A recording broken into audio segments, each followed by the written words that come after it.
Hi, everyone. This is Two is Company, Three is Never a Crowd ADHD channel. I'm Sam, and with me today, as always, is my dear friend, Alyssa. Today, we're going to be talking about brain hacks and what they are and what we think of them. So, Alyssa, I'm wondering if you could tell us what you think brain hacks are. So, first of all, hi everybody. I think that a brain hack is something like the way that it's usually used and the context it's usually used in is this certain thing is going to fix everything. You know, why you should adapt this little life hack, brain hack, whatever it is, that's going to change your life. It's usually like, you know, have a morning routine and you are going to be super successful. That sort of stuff. What do you think it is? Yeah, that sounds about right. The term that comes to mind is panacea. Um, so, I mean, I think that I don't think that's what an actual brain hack is. Like, it's kind of something that's intended to make you sort of your brain perform more efficiently and effectively. But I think that people think of it as a panacea, and if they just find the right brain hack for them, that it will actually change their lives or their life. And I see this come up a lot in the ADHD community, and people who are feeling really unhappy or struggling a lot with their ADHD and how to live a life that will make them happier and feel more fulfilled are looking for that one brain hack or whatever that is that's going to change, that's going to be a game changer for them. Can we back up a little bit? What is panacea? I have never heard that before. Ooh, yeah, of course. Sorry. So it's basically, it's something that it like is considered the solution to all ills, or it is, you know, it's going to solve like everything. So just as an example, for some people, they might consider ADHD medication to be a panacea for their ADHD. um, Typically someone would view it as a panacea, um, you know, if they hadn't tried it yet and thought it might solve everything for them, and just make it feel like they don't have ADHD anymore. Yeah, and I want to add something to that too because I feel like it's if you believe that, it's not your fault. A lot of doctors when you go to them, it's like, "Oh, I have ADHD. Okay, here's your prescription." And nothing else is talked about. A lot of people that I talk to, it's like, "Oh yeah, I have ADHD, but I'm on meds, so I'm good." And I just want to be like, are you? Like, are you good? Like, I know how much ADHD impacts everything, and what medication helps with is focus. So, how can it help you organize yourself, activate, prioritize? Medication is good for focus. And I know that you have experience with this, so maybe you could add something to that. Yeah. So just so everyone knows, just so we're all on the same page, I take medication to help with my ADHD, and I have since I was first diagnosed 3.5 years ago. So that's why Alyssa's mentioning that I have experience with this. I think that's why she's mentioning it. Yeah. Sorry, guys. Okay. And full disclosure, I'm unmedicated, so that's why I don't have experience with it. But yeah, let's hear what you have to say. Okay. So medication is good for increasing our dopamine and our levels of dopamine and the sort of distribution of dopamine throughout our brain. And what it is not good for is, yeah, like you said, activation and organization and time management and that kind of thing. And memory and our emotions. Right. And so I think, especially with adults, when they start medication, one of the things that I've heard a lot is it's like putting on a pair of glasses for the first time and you didn't realize like how bad your vision was. And that's what it feels like when you first start taking ADHD medication. And I recognize that. I think I feel it. I felt like that when I first started taking meds too. And it did make things feel a lot easier. I recall that. But what it doesn't do is rewire a lifetime of habits that you have developed as coping mechanisms or as a symptom of your ADHD and trying to fit into a world made for neurotypical people who do not have ADHD. So I guess the phrase that's often used is skills, not pills, or something like that. And for me, pills don't teach skills. Oh yes, okay, sorry. Yeah. That works too. Skills, not pills. Yeah. But for me, I'm like, okay, pills, but also I need to learn skills because they're, that pills don't they don't really, they make things easier to rewire, I think. But there's a lot of work outside of taking medication required for me, at least, to live life the way that I want to. Definitely. Sorry, Alyssa. Did you want to ask a question? Sorry, go ahead. I could ask. No, I just realized that we kind of when medication, and it's partly my fault. So let's get back onto the brain hack stuff. Yeah, sorry. I think that we were talking about panaceas, and then we were. So why don't you think that brain hacks work? So medication is an example of one. Mm-hmm. What else? That's an interesting question. I am not sure, and maybe this is my poor working memory, that I actually said that they don't work. Ooh, okay. But I think brain hacks can work in the sense that they can help people manage their time more effectively and efficiently. But they're not going to be almost certainly not going to be a game changer the way that people are desperately seeking. They're desperately seeking that game changer. And I've seen that, I've done that before, and I've seen it with my coaching clients. And, like you said, it's not anyone's fault for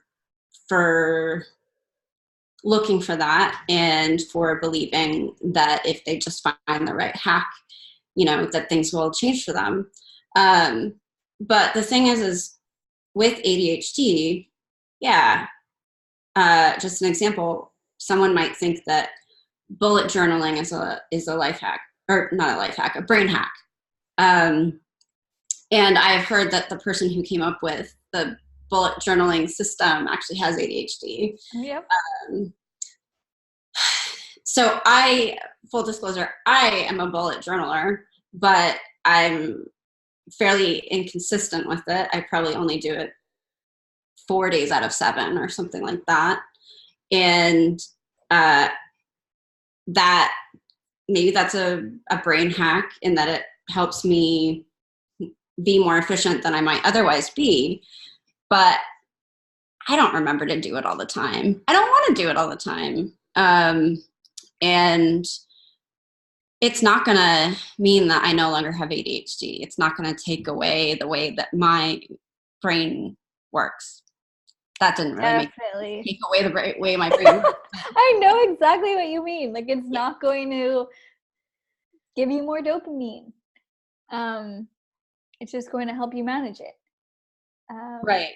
And I was talking to someone the other day, a friend who has ADHD, who was saying like, oh, I just want to do the things that my friends can do. I just want to live a normal life. And I know that feeling. I think, we've all looked for that feeling, and maybe we are still looking for it. But the thing is we don't have neurotypical normal brains, and we never will. And the sooner we accept that, the better off I think we'll be. Because we're no longer like spending that energy trying to be neurotypical, trying to be something that we're not. So yeah, that's why I think often brain hacks don't work, because people expect that it will mean that their brain works in a more normal way. And that's just not going to happen. Yeah, and the thing too is like you got to take the brain hack, and then you got to take another brain hack, and then you got to take another brain hack, and you have to take another brain hack, and you also have to be consistent, which is something that people with ADHD aren't the best at. We aren't very good at doing things consistently every single day. So we're going to fall off the wagon, if you want to call it. We're going to fall off the horse, and we're going to have to get back on. But once we have those brain hacks or those systems or the strategies and the tools and the routines and the structure, it's so much easier to get back on the horse. Yeah, I totally agree. And yeah, that's a really great point, Alyssa, about like having multiple layers of different kinds of brain hacks and systems and processes that work for us. The thing is with ADHD, we are consistently inconsistent. And so often the trick is for us to, I guess, learn to be more resilient to like falling off the wagon. Falling off the horse, getting back on the horse. Yeah. Just to know, like, expect that that's going to happen. We are going to do that. It's not the end of the world. That, we're just like, we coax ourselves up again, and we get back on the horse or whatever, and start up the hacks and routines and processes and systems that we know work fairly well for us.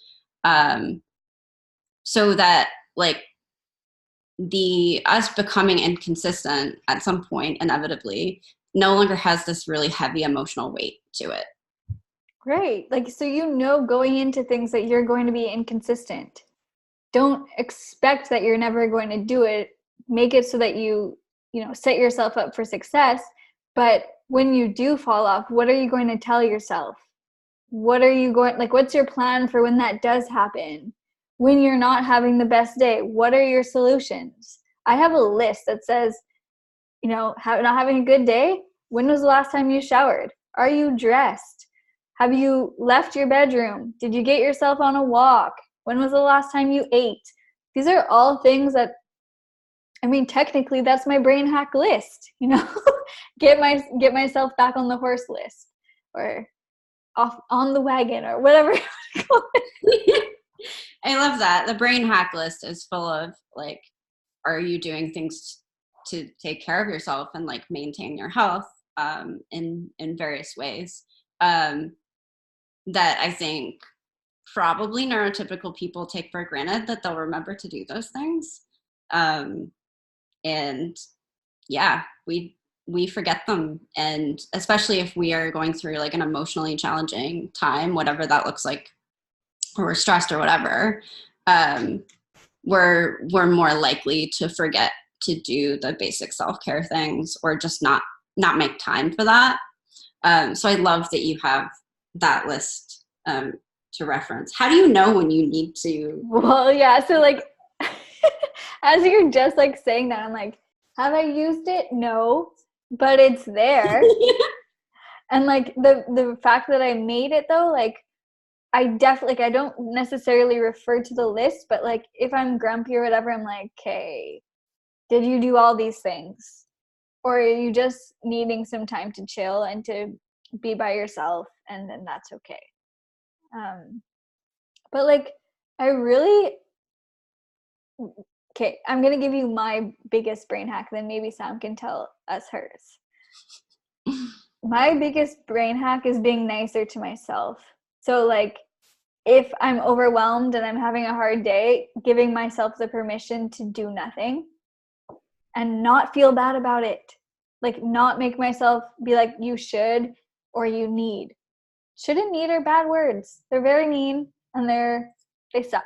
So I don't need or should on myself, and I don't need or should on other people. And I'm kind to myself. What about you, Sam? I would say it's similar, actually. I would call it sort of cultivating self-compassion, and I probably sound really woo-woo saying that, but like it is really something that's helped a great deal, and it's helped me break out of the really like strong pattern of perfectionism that I've had for a lot of my life. And I know that I can always go back to cultivating and sitting in that space of self-compassion and thinking, okay, if a friend of mine were feeling this way, and we're in this situation, what would I say to them and how would I talk to them? Because it's very easy, relatively easy, I should say, for me to feel compassionate towards my friends and people I love. And so, yeah, that's kind of what I fall back on when I'm having a really hard time, is speaking to myself in the way that I would speak to a friend or family member, someone I really hold very dear. Yeah, that reminds me of something. Oh, sorry. Oh, I was going to say it's hard. It can be hard, but it gets easier over time. And actually, yeah, I think that compared to several years ago or even a year ago, my self-talk is just so much kinder than it used to be. So, yay, that's so nice. What were you going to say, Alyssa? So I heard I saw it on Instagram, and I wish I could give whoever it was the credit. So maybe I'll try and find it after and put it in the comments. But there was a post saying, we have so many more thoughts a day than a neurotypical. So how many more, think about how many more negative thoughts we have a day. Like if a neurotypical has one negative thought a day, well, guess how many we have, because we just have so many more. That kind of like made me stop for a second and be like, yeah, like it's hard to always like be mindful and battle those thoughts. But once we do, and once we're nicer to ourselves, it's a lot easier. Yeah, I think I know I don't know if it's an actual statistic or what that you're talking about. I've seen that referenced online. I think for me also, it's not just how many more thoughts do we have, but how many negative messages did we receive when we were growing up or whatever, when we like didn't fit in at school, or like we couldn't do the things that other kids or people were expected to do, or if we did do them, they were incredibly difficult. No one understood. We absorbed those messages, and I try to remember that, like, instead of feeling resentful towards people who may have given me those messages, that they just didn't know, and they didn't have the context for my condition, and they didn't necessarily understand what effect those words can have. So I think that, yeah, it's not just about how many more thoughts we have, but how we've taken on those messages from neurotypical society, and finding ways to like forgive ourselves for those thoughts and to forgive other people for sort of sending those messages to us when they didn't know or understand. Yeah, definitely. And I remember when I was first diagnosed, it was so, like, it gave me so much power to say, whose story is that? Is that your story or is that someone else's story? I love that. So, like, how do I explain that better?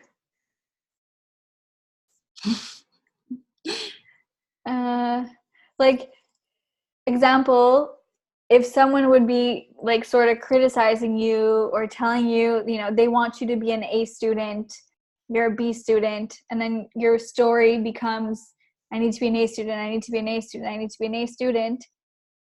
Is that, whose story is that that's telling you you need to be an A student when you really were okay with being a B student? Yeah. Does that explain well? I think it does. And like thinking of an example I've heard recently, you know, I think people with ADHD, you know, we find things difficult, really difficult, that neurotypical people find easy, and vice versa. So a lot of us, you know, really struggle to shower and feed ourselves in the morning and like get out of bed on time and, you know, pay our bills and that kind of thing. We can find those things just incredibly difficult, like moving through molasses. And, but then we'll have a much easier time, I don't know, cycling 100 miles or, reading a book in a very short period of time, or like, you know, something that we hyper focus on. Totally. And Brainstorm. I could brainstorm for the rest of my life. I love brainstorming. I could come up with millions and millions of ideas. And then some people just sit there and they're like, I have no idea. yeah, exactly. So we're big ideas people. I love that example, by the way. And the world is set up for people who find it easy to feed themselves and get dressed and drive and pay attention in all of these different ways and plan for the future in a very particular way. Oops, that's my alarm. Hold on just a second. Yeah, sorry.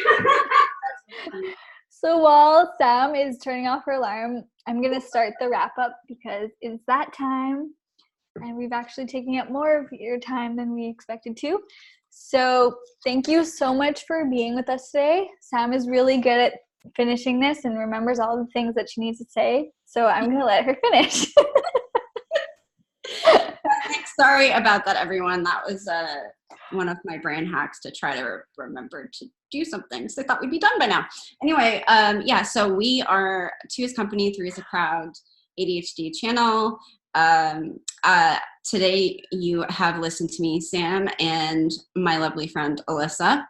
Alyssa, you can find her under Coach Alyssa Shaw, I think, on Instagram. I'm under Unconventional Minds ADHD on Instagram, and I run Unconventional Minds Coaching. Okay, the other things that we need to say, we upload new video episodes on our YouTube channel on Fridays. And occasionally we do lives on Wednesday after on Instagram. So be sure to check us out on there and follow our YouTube channel. And let's see, you can also contact us via email. Two is company ADHD@gmail.com. You can send us a message on YouTube and on Instagram if you have any questions. We would love to hear any questions or comments from you from our episodes, and we will do our best to address them as soon as we can in another episode. And we are taking topic ideas. So if there's anything that you would like to hear us talk about, send us a message, or, you know, all those ways that Sam mentioned, you can get in touch with us. And we would love to talk about what you want to hear. So please send us your messages. We would love to get them. And yeah. You did a really good job wrapping up, Alyssa. Okay, great. All right. Thanks, everyone, for joining us. We will talk to you soon. Bye.